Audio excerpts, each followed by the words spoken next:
Hello, my name is Jonathan Gillares. I'm a communication major here at Clark University and the lead editor and sound producer of this podcast. Professor of Philosophy Norm Freund will be narrating the following guided tour. Welcome to the Clark University Heritage Tour. This is Norm Freund, and I will be serving as your guide. You have accessed the Living Legacy segment of this tour. Welcome to the most historic floor of the most historic building on this campus. You are standing in the Conservatory of Music and Art, our own Eliza Kelly Hall. It was constructed in 1906 and 1907. Because so many original buildings were lost in the 1984 fire, it is now the oldest building on this campus. Because of the importance of the fine arts in general, and music in particular, this building was necessary and was constructed in order to accommodate all of those that were participating in music, art, and a few years later, drama on this campus. A word about the role of music in the history of the BVM sisters. When they first arrived in Dubuque in 1843, Eliza Kelly, one of those original BVMs on that mission, brought a piano with her. This was because piano lessons, offered as an option at the end of the school day, provided additional income for the sisters. This permitted them to teach students from families too poor to pay their tuition. And the business of music was good. The blueprints for this building show a total of 35 piano music practice rooms on the first and the second floor. Next to where you are standing is the last grand open wooden staircase on this campus. As you gaze upon that staircase, you will notice the stained glass window to the south. This window portrays Saint Cecilia, who is the patroness of music. If you look more closely at that window at the base, you will see that it is the gift of Stella Brundage. Stella Brundage was a gifted musician on this campus. She majored in that discipline and graduated in the spring of 1907. This magnificent building you stand in did not open till that fall.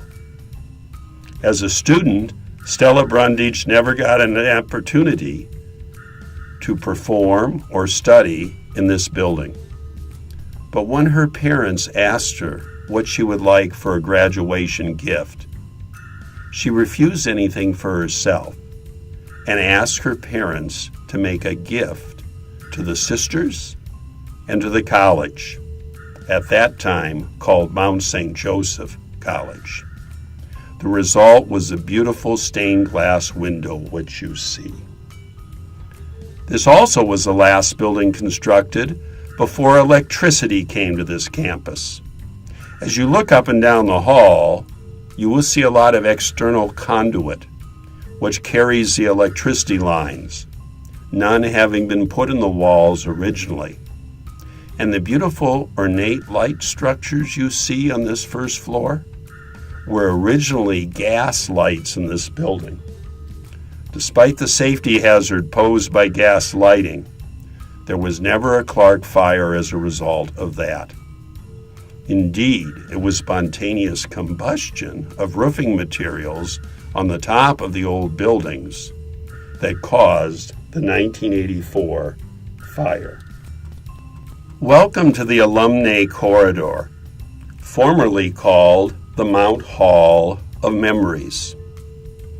It is a tradition in many BVM sisters' institutions of education to show the pictures of all the graduates over the years. If you look down this hallway to the end, and through those doors would be the entranceway to Catherine Byrne Hall, try to imagine the length of the alumni corridor prior to the 1984 fire.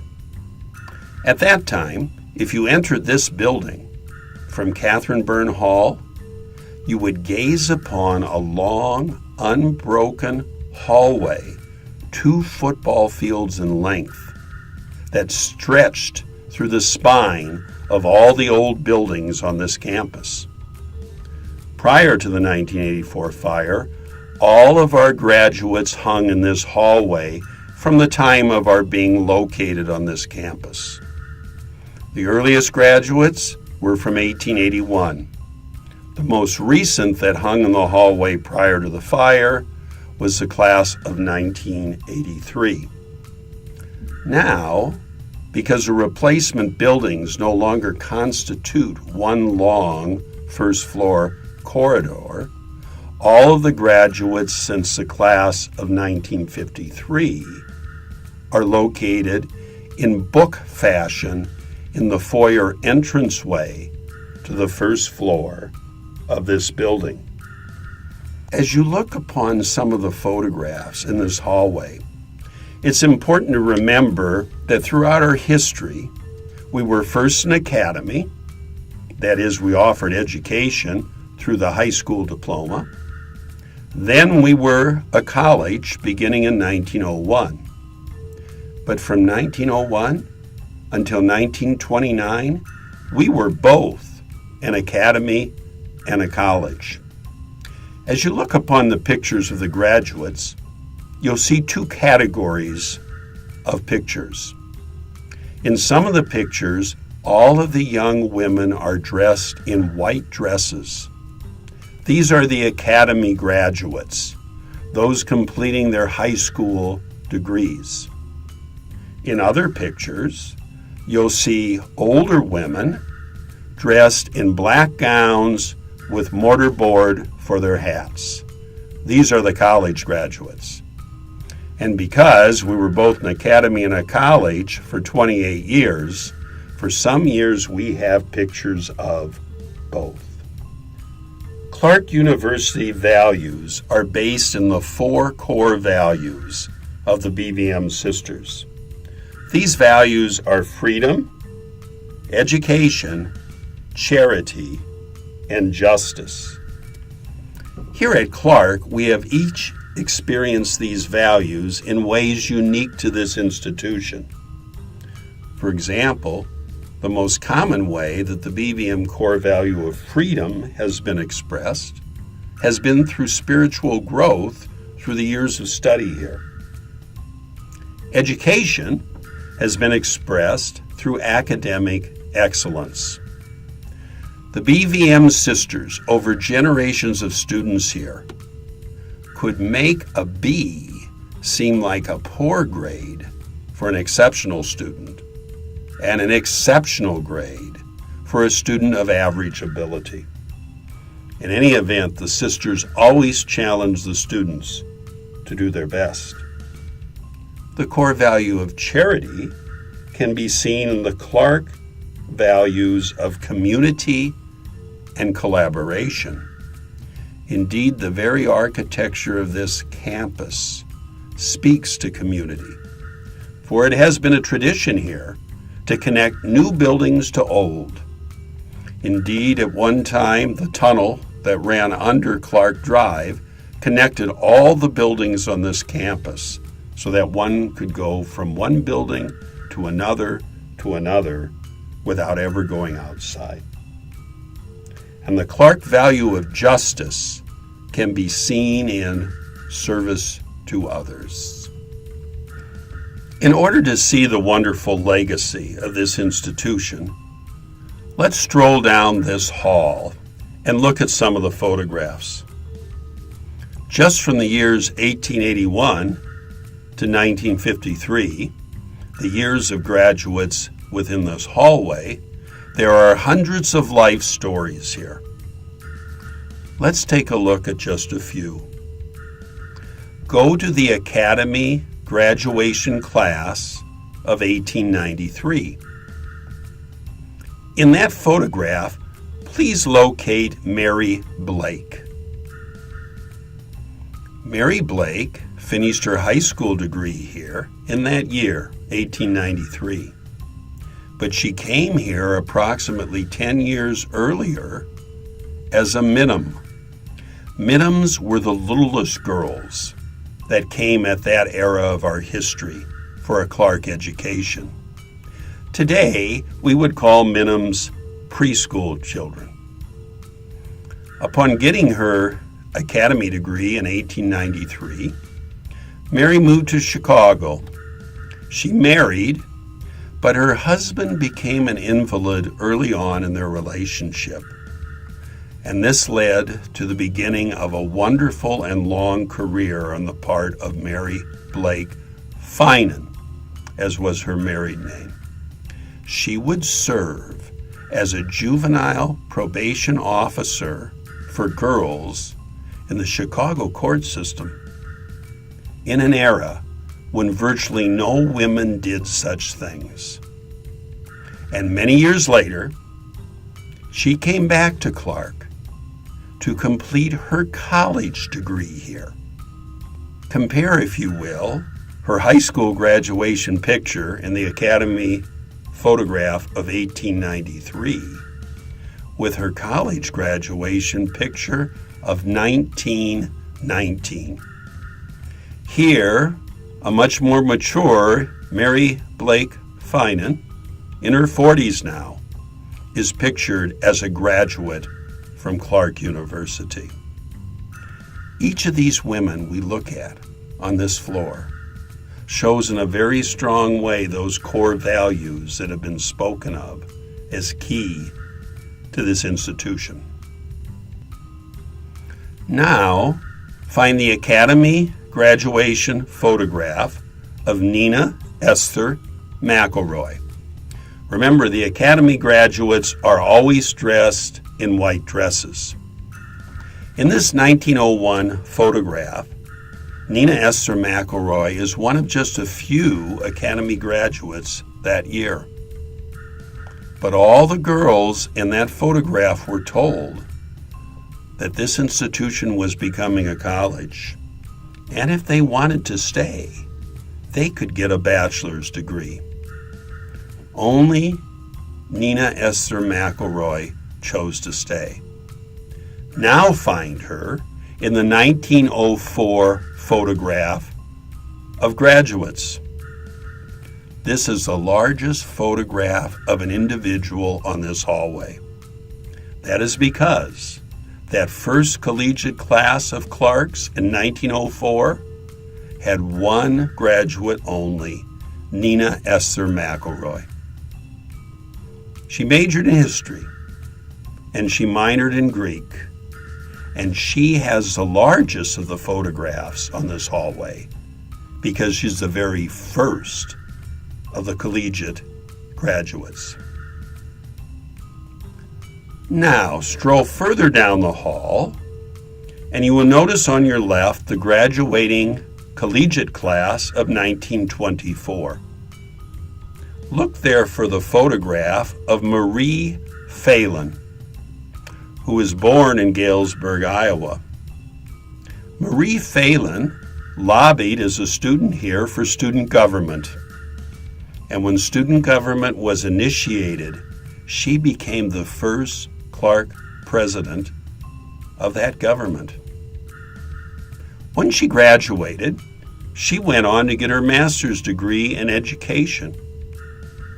She moved to California, where for nearly a decade she taught at the high school level, when very few women were doing so. But something was gnawing at her. She wanted more in life. And thus, in the early 1930s, she applied to and was accepted in to the Sisters of Charity of the Blessed Virgin Mary. Marie became a BVM sister and was given the religious name Benedict. Many years later, Mary Benedict Phelan would become the president of this institution. She would serve as our president from 1957 until 1969. And in that capacity, she transitioned us from an era of total ownership of the college by the BVM congregation to an institution with a lay board of trustees. To honor her, in the aftermath of her retirement, the most recently constructed dormitory, West Hall, was named Mary Benedict Hall. Now proceed to the other side of the hallway and look for the collegiate class of 1950. In the class of 1950, look for the photograph of Therese Ann Mackin, TAM, the indomitable Tam. Therese studied here from 1946 to 1950. Upon earning her bachelor's degree, she joined the BVM congregation as well. She would return less than a decade later to serve this institution for nearly 50 years. In the late 1950s, she joined as a drama professor.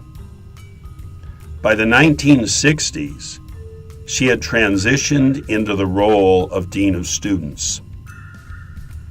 Many years later, she served in administration, first in development and then as Executive Vice President. You may well have noticed that all the graduates pointed out so far are female. That's because we were a single-sex institution until the fall of 1979. Walk now to the entranceway foyer of this building and look at the booked linings of individual graduates that are there since 1953. Search, please, for the class of 2007. Once you find it, you will see at the top of the pictures the listing of the class officers. You'll find that the student government president in 2007 was Nate Monson. Many years have passed since Mary Benedict Phelan was that first student government president in the 1920s. Nate was awarded in 2017 the Rising Star Award at the alumni luncheon during homecoming. Nate attributed his Clark education as part of the development of his social justice commitment. He believes the teachings of the BVM sisters helped drive his work on issues related to supporting LGBTQ youth and creating more inclusive schools and communities. And thus, he served for some time as the executive director at Iowa Safe Schools in Des Moines, Iowa. The school at one time served over 2,000 LGBTQ youth directly. And Nate tied his career success back to his experience at Clark, where he was involved with Clark's student government as well as campus ministry. Over the generations of time that is portrayed on the first floor of this building, hundreds and hundreds of graduates have lived in their own unique way the core values of this institution. And over 100 of them chose to become Sisters of Charity of the Blessed Virgin Mary. Every generation faces new change and challenge, but always from the perspective of Clark University core values. May these values, which have been lived by all the people pictured in this hallway, continue to sustain and to challenge and to invite the future graduates of this institution as we continue our living legacy. This now concludes the Living Legacy component of the Clark Heritage Tour.